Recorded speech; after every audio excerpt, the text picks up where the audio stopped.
नमस्कार।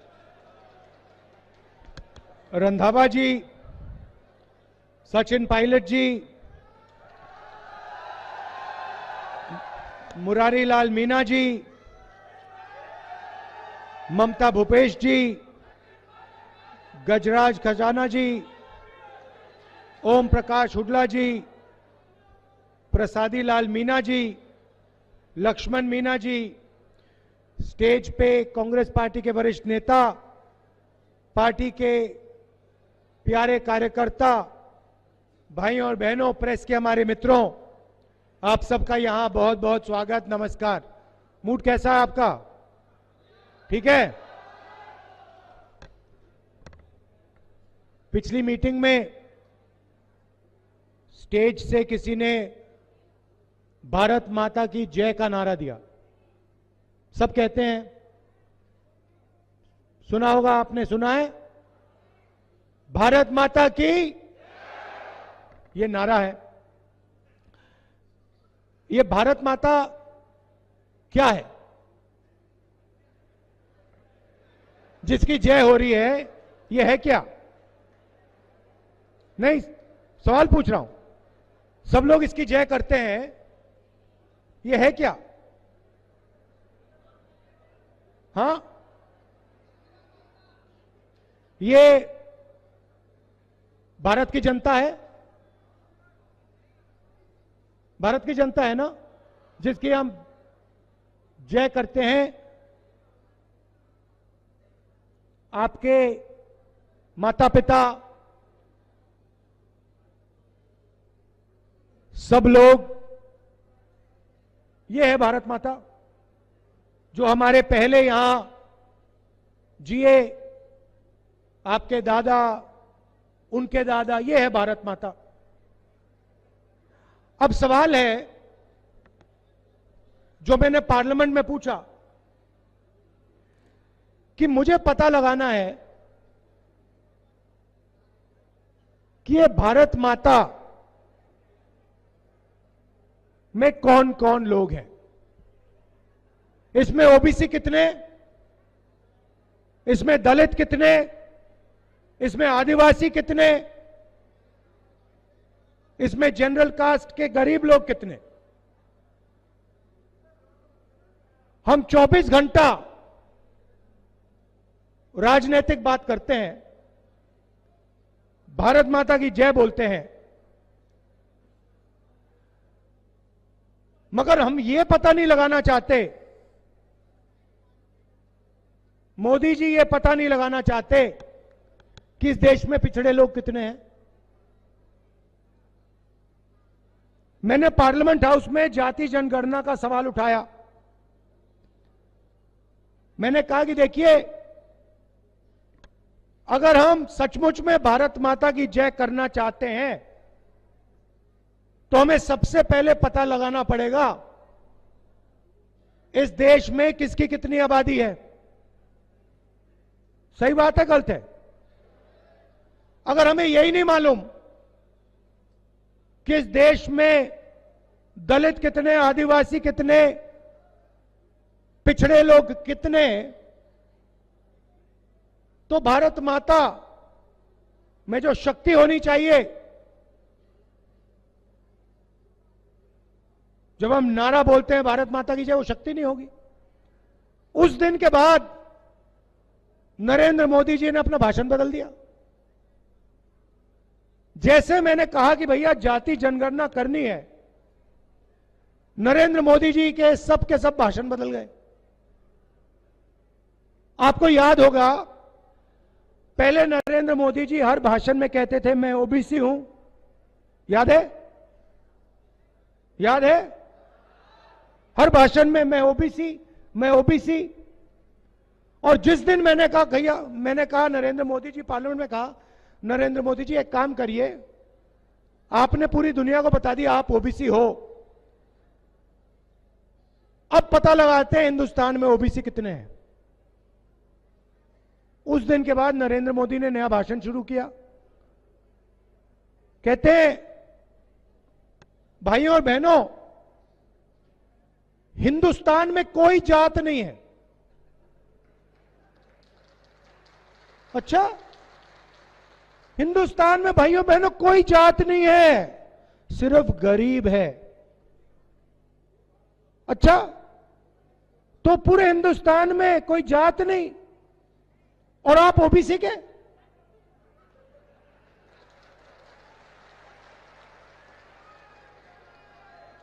आपने ओबीसी कहकर 12,000 करोड़ का हवाई जहाज खरीद लिया, हर रोज नए कपड़े पहनते हो। मतलब दिन में आपको दिखेगा 3 बार नरेंद्र मोदी जी कपड़े बदल देते हैं, 12 करोड़ की गाड़ी में घूमते हैं। और जब सैनिक सम्मान पे आऊंगा, और जब हिंदुस्तान का युवा, चाहे वो ओबीसी हो, दलित हो, आदिवासी हो, वो कहता है भैया हमें अपनी जनसंख्या पता लगानी है, आप कहते हो देश में जाति नहीं है। जब पिछड़ों को रोजगार नहीं मिलता तो आप नहीं कहते थे कि जात नहीं है। जब दलितों को पीटा जाता है तो आप नहीं कहते जात नहीं है। आदिवासी का अपमान होता है तब आप नहीं कहते जात नहीं है। मगर जिस दिन हमने सवाल पूछा, कहा कि भैया बताओ कितने हैं, ओबीसी कितने, उस दिन जात नहीं। उस दिन हिंदुस्तान में सिर्फ गरीब बचे हैं। सिर्फ नरेंद्र मोदी एक ओबीसी है और कोई नहीं है, अकेला खड़ा है। अब आपके दिमाग में सवाल आया होगा कि भैया कितनी जाति है, कितने लोग हैं, कितनी आबादी है, उससे क्या फर्क पड़ता है?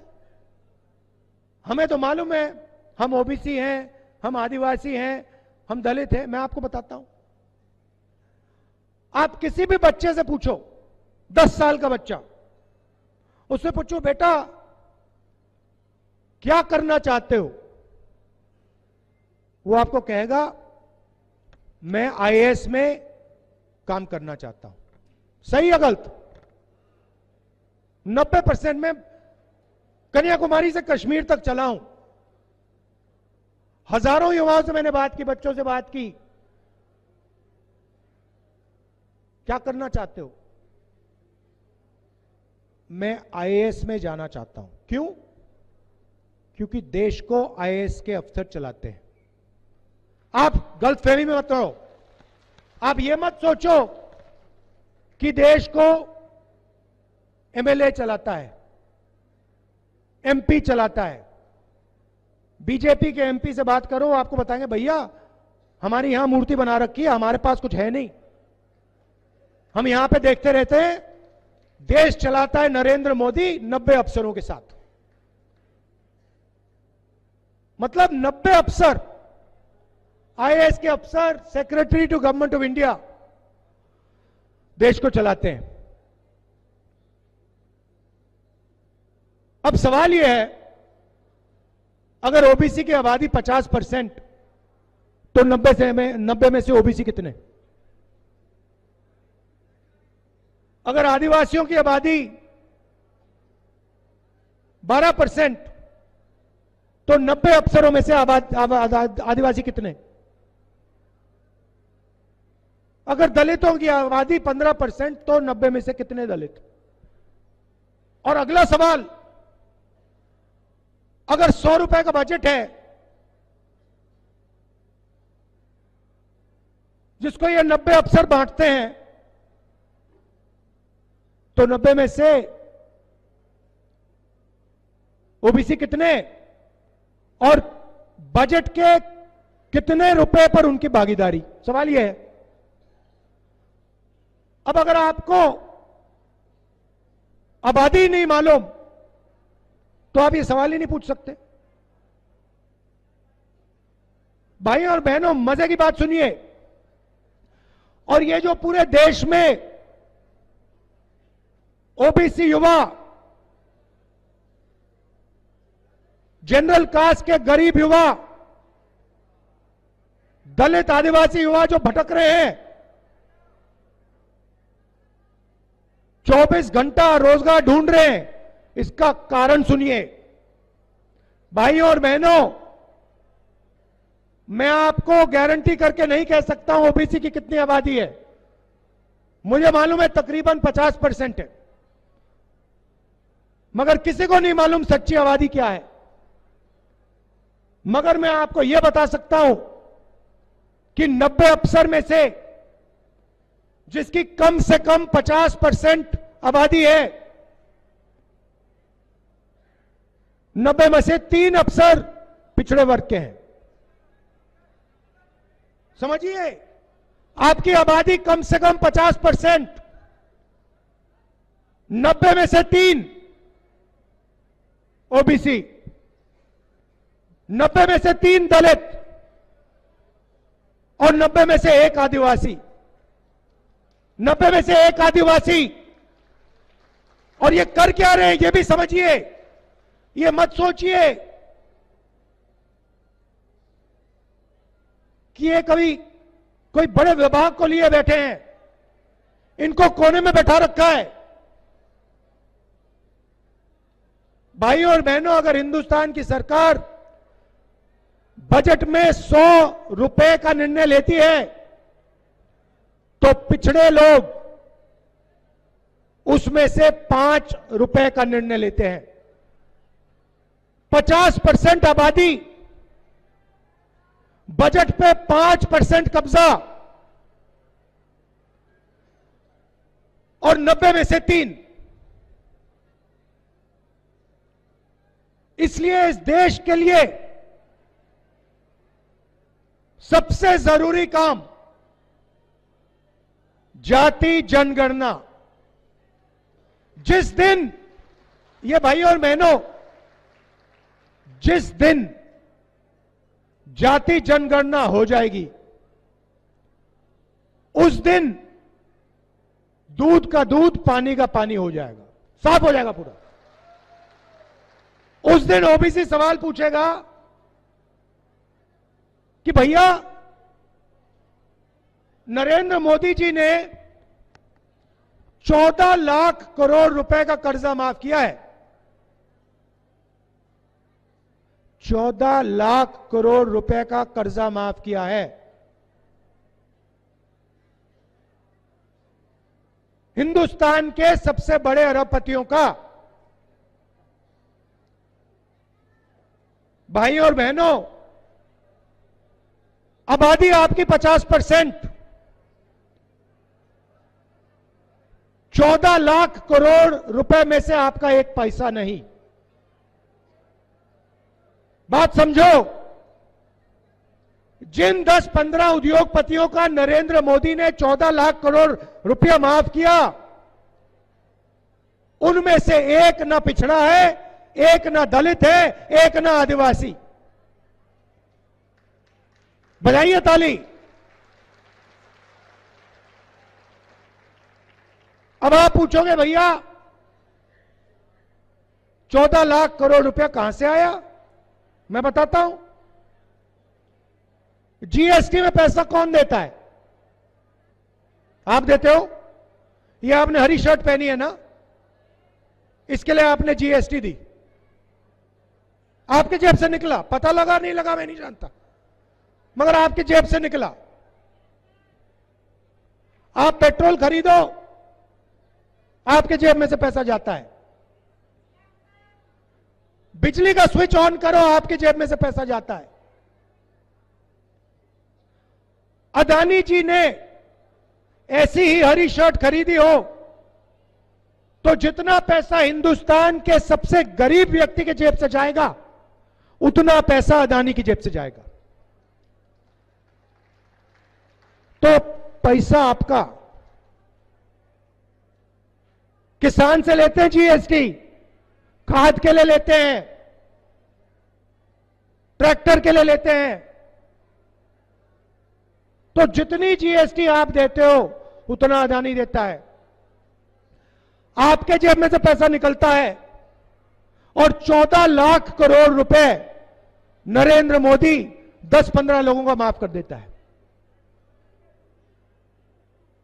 दूसरी तरफ देखिए, कांग्रेस पार्टी ने राजस्थान में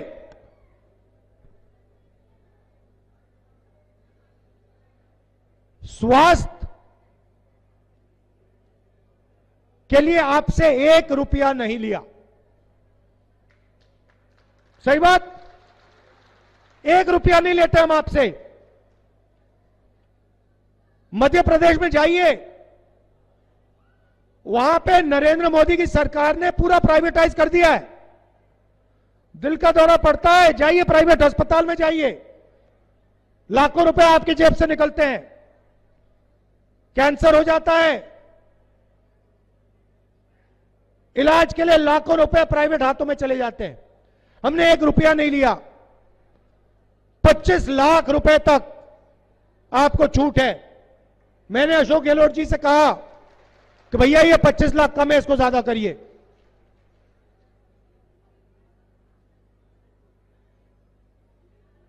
ये जो पैसा है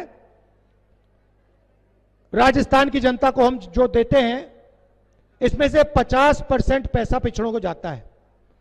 50% तकरीबन पिछड़ों की आबादी है, 50% पिछड़ों को जाता है। नरेंद्र मोदी की पॉलिसी में 1 रुपया पिछड़ों को नहीं जाता, 1 रुपया दलितों को नहीं जाता, 1 रुपया आदिवासी को नहीं जाता।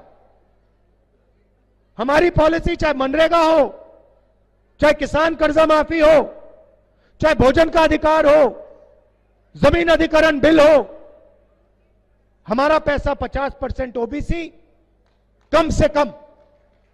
और वो कहते हैं कि भैया हम ओबीसी की सरकार चलाते हैं। यहां आदिवासी बैठे हैं, नया शब्द लाए हैं, हम आपको आदिवासी कहते हैं।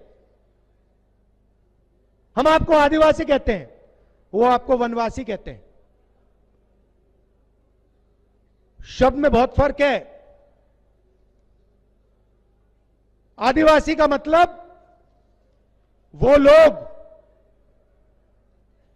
जो इस जमीन के पहले मालिक हैं। बहुत गहरी बात है, शब्दों के अंदर बहुत चीजें छुपी होती हैं। वो लोग जो इस जमीन के पहले और असली मालिक हैं, मतलब इस जमीन का अधिकार, जंगल का अधिकार, जल का अधिकार आदिवासियों को मिलना चाहिए। जो उनका हक है उनको वापस मिलना चाहिए। यह है आदिवासी शब्द का मतलब अगर आदिवासियों के बच्चे इंजीनियर बनना चाहते हैं, डॉक्टर बनना चाहते हैं, बड़ी से बड़ी कंपनी चलाना चाहते हैं, व्यापार करना चाहते हैं, तो उनकी पूरी मदद होनी चाहिए और उनका हक बनता है। नरेंद्र मोदी जी नया शब्द लाए, वनवासी। वनवासी का मतलब वो लोग जो जंगल में रहते हैं। पता नहीं आपने देखा नहीं देखा, बीजेपी का एक मंत्री है, एक एमएलए है, सॉरी, मध्य प्रदेश में, उसका वीडियो वायरल हुआ। आदिवासी पर वो पेशाब कर रहा है। देखा आपने? देखा है? बीजेपी का नेता आदिवासी युवा पर,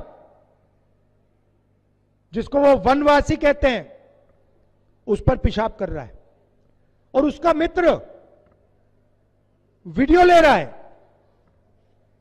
और पूरे देश में उसको वायरल कर रहे हैं। राजस्थान के लोगों ने देखा उसको, गुजरात के लोगों ने देखा उसको। यह है उनकी सोच। आपने कभी किसी बीजेपी नेता को जानवर पर पेशाब करते हुए देखा है? नहीं। कभी आपको बीजेपी का नेता जानवर पर पेशाब करते हुए कभी नहीं दिखेगा, मगर आदिवासी पर पेशाब करते हुए दिखेगा।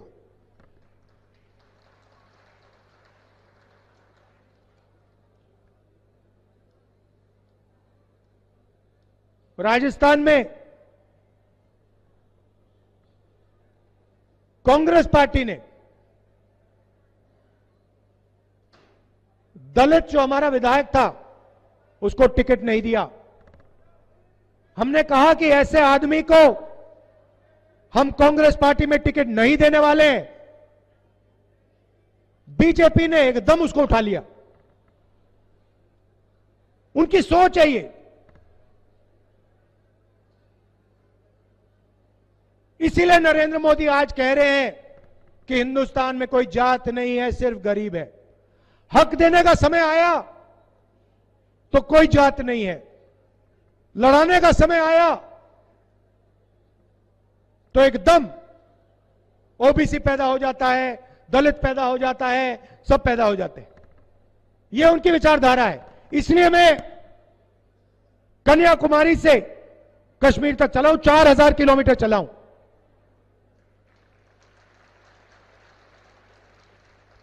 कांग्रेस पार्टी ने आपको 7 गारंटी दी है। हम 2 हिंदुस्तान नहीं चाहते। एक हिंदुस्तान जहां 14 लाख करोड़ रुपए कर्जा माफ हो जाए, दूसरा हिंदुस्तान जहां किसान जाए, बैंक लोन माफ कराने जाए और उसको नरेंद्र मोदी की पॉलिसियां से बाहर निकाल के मार दिया जाए। हमें नहीं चाहिए। अदानी का हिंदुस्तान हमें नहीं चाहिए। इसलिए हमने 7 गारंटी दी हैं। यहां हमारी बहनें आई हैं, सामने बैठी हैं आप, बात सुनिए। राजस्थान के हर घर में महिला को साल के 10,000 रुपए बैंक अकाउंट में कांग्रेस पार्टी डाल के देगी।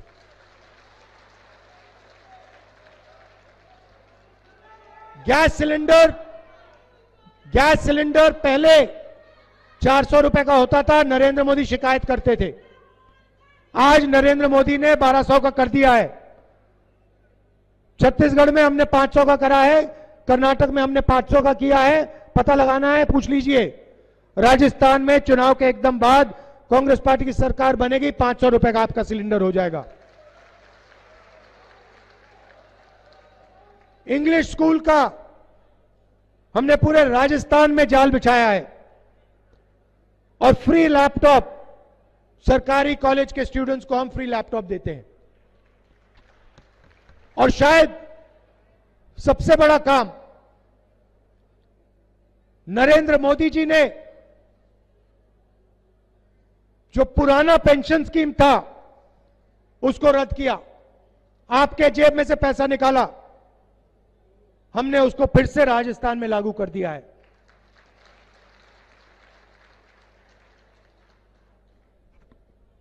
लाखों लोगों को इसका फायदा मिला है। भाइयों और बहनों, यहां पे नरेंद्र मोदी जी ने स्वयं आपसे कनाल का वायदा किया था नहीं किया था? ईआरसीपी का वायदा किया था कि नेशनल प्रोजेक्ट बनाएंगे, किया था? बन गया नेशनल प्रोजेक्ट? मिल गया आपको? नहीं। जैसे उन्होंने 15 लाख का वायदा किया, मिल गया 15 लाख? कोविड के समय लोग मर रहे थे, ऑक्सीजन नहीं था, दवाई नहीं थी। नरेंद्र मोदी जी कहते हैं, भाई और बहनों, थाली बजाओ। आंख के सामने लाशें पड़ी हैं। लोगों को नरेंद्र मोदी साथ नचा रहा है,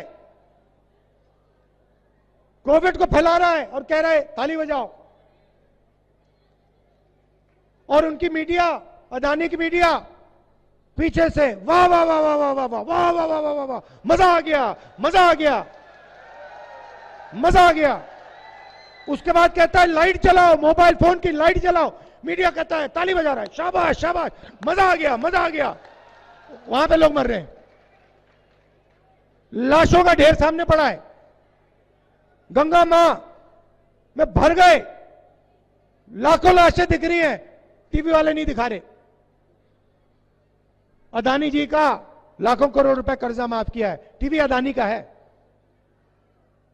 किसानों का नहीं है, मजदूरों का नहीं है। छोटे दुकानदारों का नहीं है। तो उनकी बातों में मत आइए। राजस्थान सरकार ने ईआरसीपी के लिए पैसा अलग किया है, उनका काम है, मगर हमने पैसा दिया है। तो याद रखिए, बीजेपी जो भी हमने आपके लिए किया है, चाहे वो स्वास्थ्य की बात हो, चाहे वो किसानों की जो मदद करते हैं, गैस सिलेंडर हो, ये सारा का सारा ओपीएस हो, ये सारा का सारा बीजेपी आपसे छीन लेगी। आपको निर्णय लेना है। राजस्थान में गरीबों की, किसानों की, मजदूरों की, छोटे व्यापारियों की सरकार बनाइए, अरबपतियों की सरकार मत बनाइए। एक बात आप याद रखिए, एक बात याद रखिए, मैं आपको गारंटी दे रहा हूं, जाति जनगणना जो है, जिससे पिछड़ों को, दलितों को और आदिवासियों को भागीदारी मिलेगी, राजस्थान की यहां सरकार आएगी, पहला काम हमने ऑर्डर दे दिया है, वो शुरू हो जाएगा राजस्थान में। और जैसे ही दिल्ली में सरकार आएगी, जो आने वाली है, उस दिन मैं आपको गारंटी कह के कह रहा हूं, जाति जनगणना उस दिन शुरू हो जाएगा। जल्दी से जल्दी आपको पता लग जाएगा आपकी कितनी आबादी है, आपका हक कितना बनता है। आप सब यहां आए, दिल से आपका धन्यवाद करना चाहता हूं। धन्यवाद, नमस्कार, जय हिंद।